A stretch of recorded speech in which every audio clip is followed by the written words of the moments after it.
دوستان شما میتواره چه سلامانش کنگی جو بلوچان و انچو منی دوست پریجان و میتن بلوگی فنکارین تو ای فرمایش هم آباد بگین تش رسم خدمت دوست عزیزانی آنی که واقعا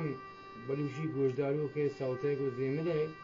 و ما رو امیده که انشاءالله شما دوست عزیزان پسند ببند